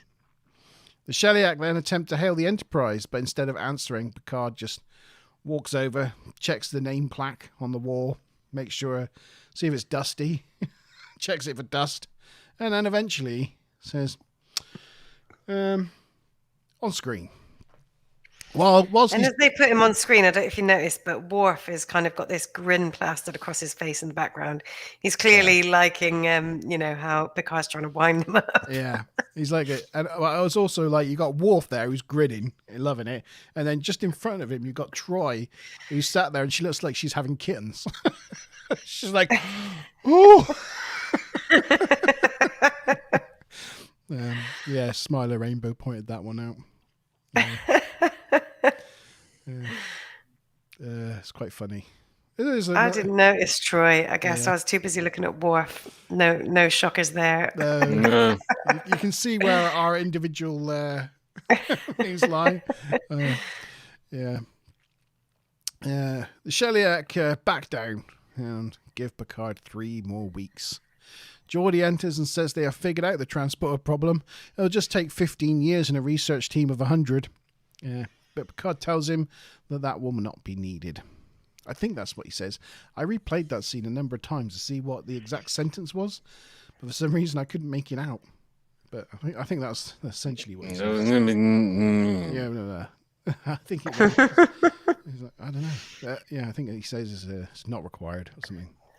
Back on the planet, Data's preparing to leave. Adrienne comes to say goodbye. She hopes he won't forget her, and he says it's impossible because he remembers everything in exact clarity. She is hoping for more, some feelings from Data, but he points out that he doesn't have any feelings. Though he is, of course, fully functional in every way, programmed in multiple techniques. He doesn't say that this time. No. But he should say that every episode. I have an empty shuttle. It's parked. He does kiss her, though, as he thought she looks like she needs it. He then enters the shuttle and leaves. Back on the ship, Data checks in with Picard, who's in his ready room, to find Picard listening to a recording of Data's concert that the Doctor lovingly provided. Picard thinks his playing shows feeling, but again, Data says he really doesn't have any. His playing is just a recreation of 2 other violinists. Picard points out that those artists have completely different styles. So Data concedes that he may have learned to be creative when necessary after all. Picard tells him that he's looking forward to his next concert. And that is the end of this episode. There we go. Thanks, Monty. Yeah, you're very welcome.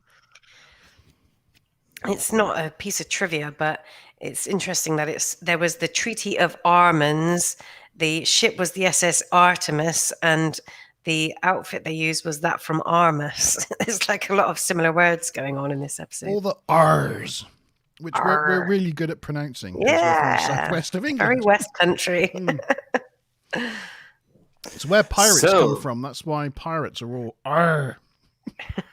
It's true. It's true. We have the revised captain question. So got a little bit of a... I'm really, really glad that I was actually forced to kind of shift and look into this question, because it's really kind of very special and poetic, what the question that's come up. But you guys will be happy to know that even though it's a captain question, it's going to be fastest on the buzzer. So whoever gets the answer in quickest, it is multiple choice. So you will have a bit of a choice. So it's just quickly grab at one of those letters and get your answer in if you want that chance to be the first one, because there only is one winner of the captain title. Grab your phone, Monty. Oh. So, when was this episode aired in the UK? Was it A, the 16th of October 1991, B, the 27th of October 1991, C, the 16th of October 1992, or D, the 27th of October 1992? E, none of the above. Get your answers in as quick as you possibly can. A for Mickey.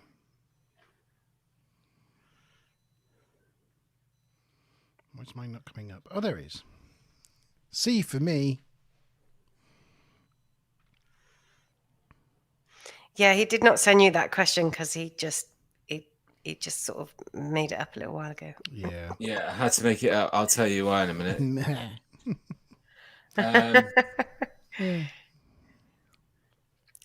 Okay, so I think we've got everybody's answers in. I don't know which one was the one that Smiler said, but everybody else said ACEC. It's a bit like ACDC. Easy. Smiler, was that your answer that you put after when it aired? Oh, Stu Plum went with a B. I'm pretty sure it was 92. She was wafting the smoke out of the kitchen. I'm assuming, let's just take that as Smiler's answer. That was one of the answers, was it? Yeah, it was, because that's the 16th of October 1991. If it was right, then yes, she says. I haven't seen that come up in my chat Just yet. in case we got many more answers coming in. Well, here's some more pictures. Look, because we missed. I didn't. Oh. There's data. Pew pew phaser. Type 2. Ah. The new Type 2 phaser. Yeah, Nice. much nicer design. I always loved that design, which is why I have a model of one on my desk. There's the Dalai Lama with his entourage. Excellent. Interestingly, I don't know if you said this, but I've just realised now, because I made the thumbnail. I make the thumbnail of these shows from a picture of the old VHS video covered together. They didn't know what they were doing, and this is the thumb. This is a part of the thumbnail for this episode. This is the VHS cover for this episode. Oh, it's got the Dalai Lama on it. It's got the Dalai Lama and his entourage on it. So Oh my God. they looked up pictures for this episode to put on the front cover of the VHS and thought, oh yeah, they look alien. How funny. And they put the Dalai Lama and his entourage on the believe cover God. rather than anything from any of the episodes.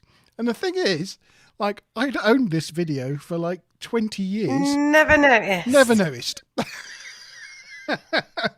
That it had no That's relation strange. to the episode's evolution or Ensigns of Command.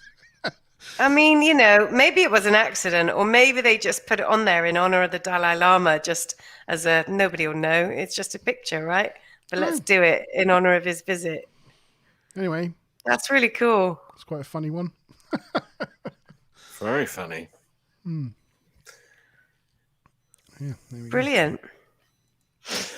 Okay, so There we go. answers. Answers.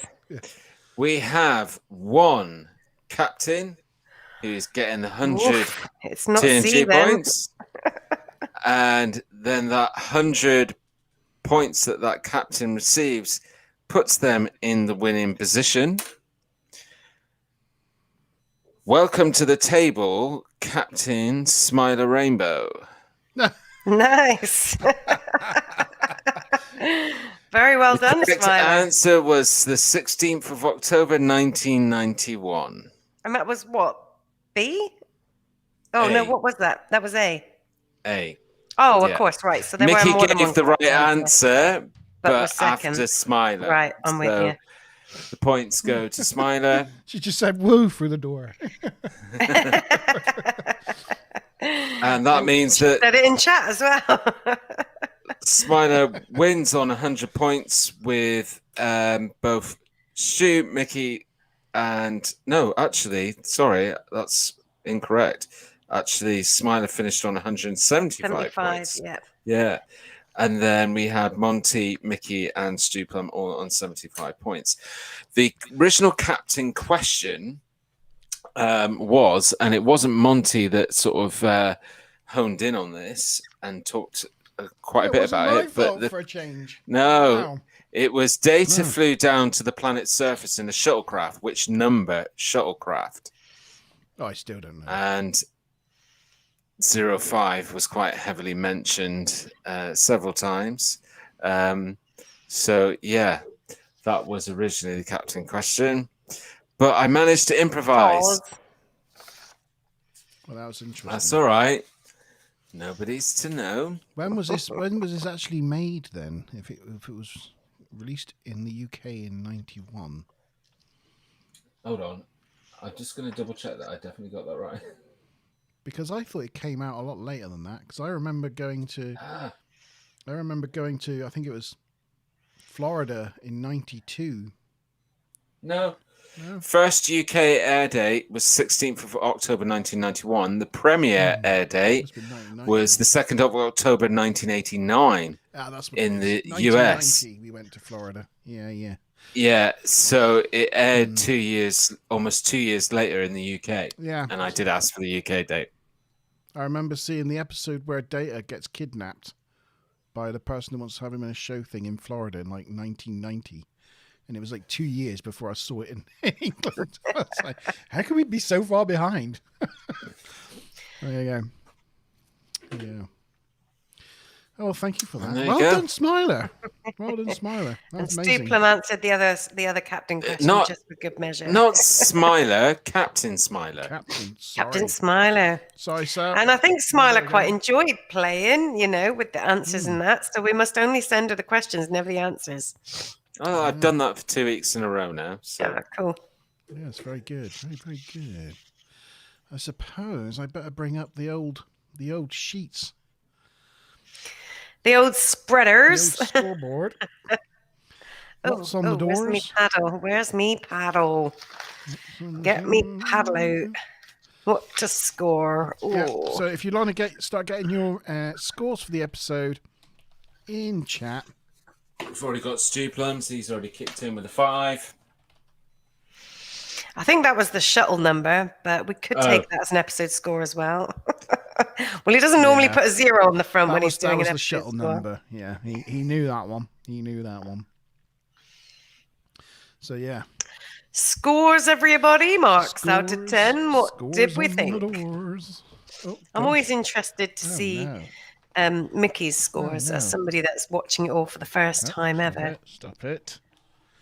Mickey says 7. You're doing a Len Craig. 7.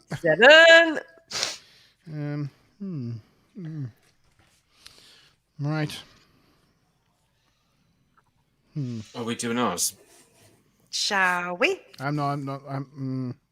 We've got another 7 from Karen. And a 7 from Stu Plum. Okay. Goodness. Let's do this thing. All right, then. 3, 2, 1. Show us what you got. I feel bad after everybody else done a 7, but at least G agrees. I'd say very middle of the road for me, personally. I know you mentioned a few times, Mark, you particularly like the writing and such like. I did. And I think there were quite a few good character moments, to be fair. Yeah. But I think there was also a lot of dodginess going on. Yeah. I do think that, there was just too many things which just didn't logically even in a world of science fiction and fantasy, didn't sort of add up within their own universe that they've created. So, yeah. It was all right. It was all right, to be fair. I mean, like- for me, a 5's average, right? So, you know. Yeah, no, and it's all right, isn't it? But no, I really did think. I suppose, yeah, I should have given it lower because really, I'm comparing it to the ones we've 1 had and so 2, far. and I just think that okay. So yeah, you say it had some production issues, it had budgetary constraints, so it wasn't quite the end product that they wanted to produce. But that being said, next to a lot of season 2's episodes, I just felt that the writing in this was far superior. I liked the intro with Data and his, thinking that he's just going to be like a copycat violinist, so nobody's going to want to listen to him. But it turning out at the very end of the episode that he'd inadvertently added creativity to his own thing all along, to him learning from that whole experience and the whole not telling the truth thing to actually applying it to an away mission. It just that bringing that story along. I just thought it's just so much more in depth and richer than any of the sort of bashed together stories we had in the second series. So that's why I inflated it. But actually, next to other season 3 stories, it's probably not that great. So I'm probably later on. You may regret this score I'm later. Regret this score, and I just realised I'm going to I think you definitely this was a 5, wasn't it? Yeah, and I think everybody else in chat should regret putting 7 in as well. I think you're all this is where I think absolutely cray-cray. It's interesting for Mickey. So Mickey doesn't know what else is coming. He's never seen any of this before. So that's why I'm always interested to sort of see Mickey's take. Just as somebody new, a first impression is interesting to me, and secondly because obviously he doesn't have that sort of future view context. But for me, I mean, Cliff Bott, when I was saying about the 200,000 budget cut, Cliff Bowl, who sort of produced this, his comment was, "It was an interesting show, but not our best effort." And to me, that sort of says it all. Really. Yeah, fair enough. I quite like the scene in the transporter room with Picard was good. Picard had a number of good moments when he put him on hold and just was just like polishing parts of the bridge. And I did like that bit where they kind of balanced it off a bit with Riker going into the transporter room quickly, going, "How's it going?" And then a couple of scenes later they sort of did the whole repeat with Picard, who goes in and out as well, and it was all kind of a bit tongue in cheek and a bit comical. You can imagine the conversations in between, like, "I've already checked on them. You go and check on them." Yeah, and they do all that slaving away, and then at the end, they come back and go, "We could do it in 15 years. Finally figured it out." And they're like, "Yeah, it's all right. Don't worry about it now." Like, okay, great. Sod it. However, sort of go into find me your down point. 10 forward. However, yeah, try for the 5th time. However. In terms of your comments about the writing, I think that all writing starts with, the element of the environment that you're set in. And there's just so many things about the environment that this episode sits in that the writers, if they had any quality to them, should have been making those questions that a lot of people out there are making when they review this episode and watch it. And that's like, how after 90 years with only a number of people on a ship do you get to 15,000 when you've lost a third of them due to radiation? The maths doesn't make sense. So therefore you live in it. That ruined it for me. I don't think we ever knew how many people there were on the ship, were there? I mean, that's what I asked, but they never said. There could have been 15,000 people on the ship.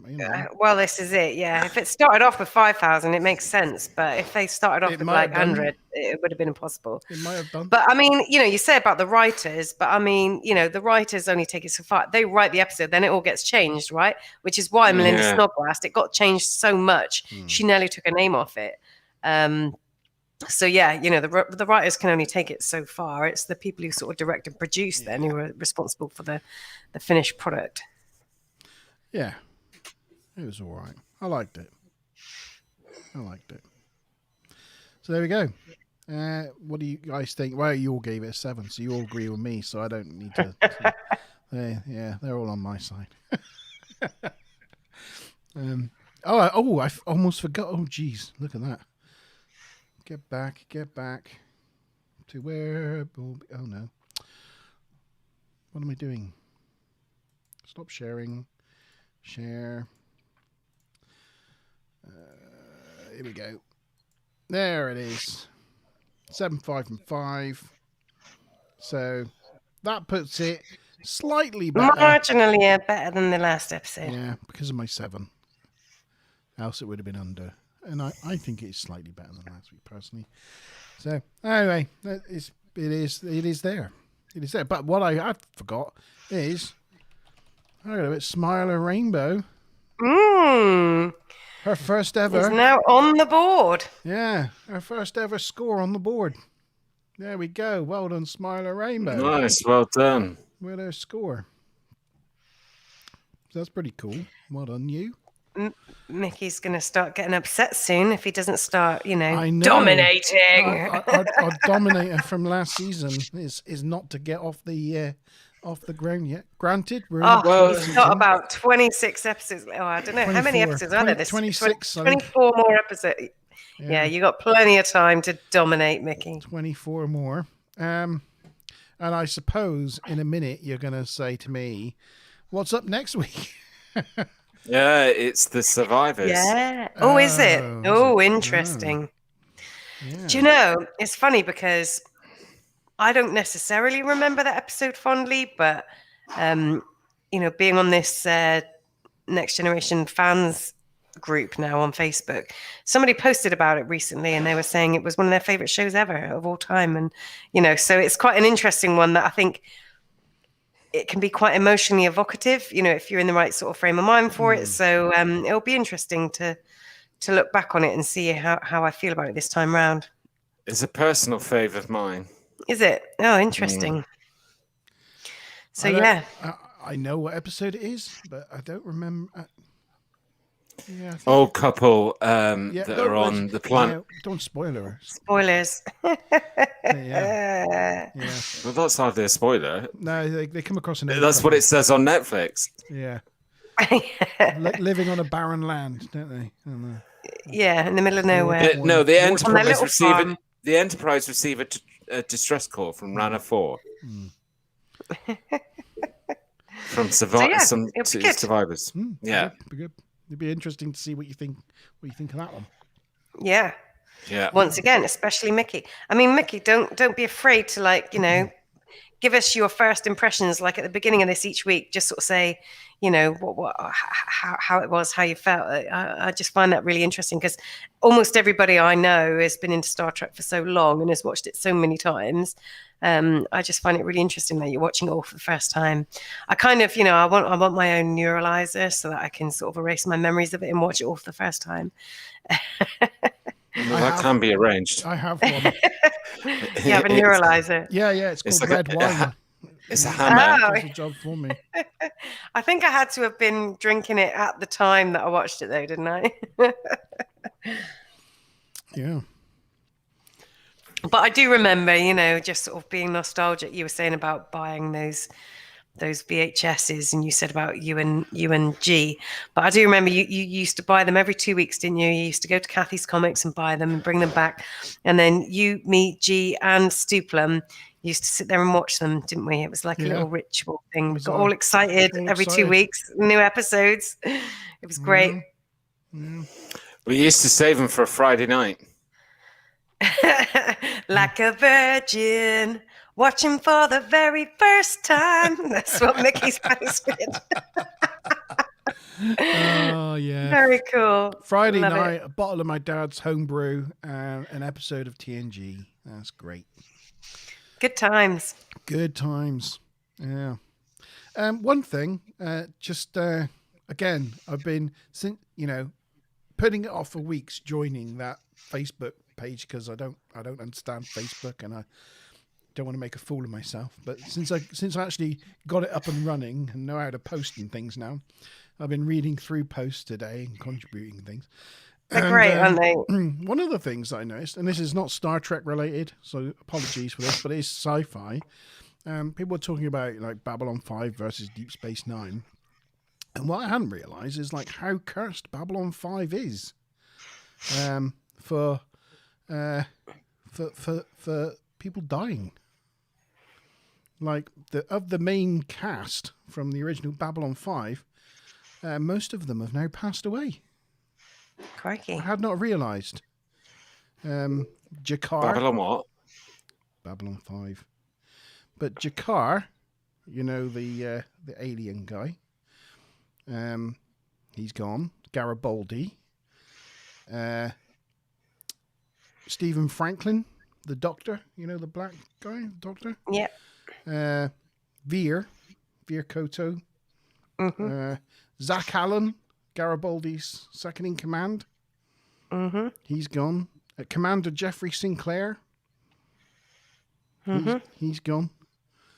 So what you're saying is it's going to be a bit of a difficulty doing a reunion? Well, yeah, it would be difficult doing a reunion. Yeah. But yeah. Do you know? So yeah, just I didn't realise they'd all passed away. Oh, and in January this year, what's her name? The Membari, the main. Delenn. She died in January this year. I was about to say, I bet Delenn's still alive. No. She was awesome. Died, age 64. Damn it. January. Yeah, they all died before the age of 65. Not liking that. No, sad, isn't it? Yeah. So I've got a proposition / suggestion for you guys. Uh-oh. So I was on a train last week and I was watching Enterprise, which I've now finished, by the way. So cool. At least I've got so you get what another I mean. series. So you now get what I mean about the controversy of the last episode. I do. I mean, you know, I think, I don't know, maybe because I was expecting it to be something bad, I didn't find it as objectionable. You know, I think the fact that they set that scene and, you know, it led up to the founding of the Federation, and also the fact that in the last series, I mean, although it was a bit hammy the way they did it, they tied it into, you know, Kirk's era, and they tied it into the Next Generation era. What they did with the Klingons, though, oh my God. Anyway, let's not get onto that. But I just thought it was really clever. I didn't even realize they answered that conundrum. It's great. But, that's one of the best things. Brilliant. But you know, I did quite enjoy it. But when I was on the train, the Defiant in the Mirror Universe, that was all great as well. I loved all that. But I was watching it on the train, and this guy, he was a really cool guy actually from Cornwall, who was a teacher, looked like like one of these kind of 55-year-old surf dudes with like really long hair, and just was really cool. He was like, "Oh, you're watching Star Trek? Yeah. You know, my wife's friends are really into Star Trek, and they're going to this Star Trek convention." And I said, "Which one?" He said, "Oh, I don't know. It's in the UK." I said, "In the NEC?" He said, "I think so." And then he checked with his wife, and then he's like, "No, it's in London." And I looked it up, and well, there's this Destination Star Trek thing in London. It's the 12th to 14th of November, and apparently they hold it every year. And I'm thinking maybe we organise ourselves and go next year, and maybe we make a little bit of a feature episode about it. Yeah, like a I mean, this year, the people it says that they've got on it is George Takei, David Ahala, Mary Wiseman, Kate Mulgrew, Marina Sirtis, Tim Russ, John Billingsley, Roxana Dawson, Blue Del Barrio, Nana Visitor, Garrett Wang, Mariana Hill, Flinton McCowan, Lydia Wilson, Martha Hackett, Rob Rolson, Hannah Cheeseman, Patrick Kwon Chu, Alice Krieg, Max Krodenchik, Andrew Robinson, Noah Averbach Katz, Mario Chifo. I mean, there's like loads more. It's just like a whole crap load of them. And then there's some which are moved to next year, including Robert Picardo, Ethan Phillips, and Robert Duncan McNeil. But there's just basically loads of them going to be there. And I'm like, I didn't even realize there was a Star Trek convention that big with that many stars in the UK. So I think next year, let's do it. Yeah, let's do it. I think we could even do it this year, but it's in 10 days' time. I think it's too late to organise. Alice Krieg is I think she's renewing her role as the Borg Queen. Oh, really? For Picard. She was going to be. Was she going to be? Oh, yeah. That's a good point. I think I did see something about that. Yeah. I think I read that somewhere. She's been in contract, or she's been. It's been reports that she's been signed up as part of. It's listed on IMDb or something like that. I mean, Nana Visitor. Oh, that's been great. She's awesome. Yeah, she is. Yeah, there's just so many cool people. I mean, I don't obviously know the full lineup for next year, but I reckon we do it. I reckon we try and get some footage and some pictures. Yeah. No, we can make a feature episode for that. I've got a professional vlogging camera now, so we're good. We're good to roll. And I've ordered a black suit. Nice. I don't know if I'll get it. Men in Black. We need the black shades as well. Yeah, black shades. Yes. So there we go. Good night, Stupler. Good night. Good night, Stupler. No night. And, good night, one and all. Good night, one and all. I think this is the let's get rid of all that. There we go. We've got the scorers. I'm watching the episodes for the first time. Stu Plum said he forgets them anyway, which is pretty fun and cool. Yeah. And Smiley Rainbow just said, Garibaldi biscuits. Yeah, Garibaldi's. Yeah, I think that's pretty much it for this episode. Yep. Thank you to Cara, Mickey, Stu Plum, Smiler, my co-host Mazza McBob, and G-Star. Please join me tomorrow as normal on the other channel for some Fortnite if you want to come and chat to us. And if you're interested in scary stories, join us for our Halloween special, Monty Zone, on Friday night here on Montalban Live. So yes, Mickey's looking forward to it. He's got his stories ready. Yes. Anything else you want to say about that, Mr. G-Star? No, I did a little bit of an overview of it at the beginning. Oh, did you? While you were filling. All right, okay. Yeah. Yeah. Okay. Cool. Well, cheers, well everyone. done, guys. Cheers and good night. We'll see you good then. night, everyone. Cheers. Bye-bye. Bye-bye.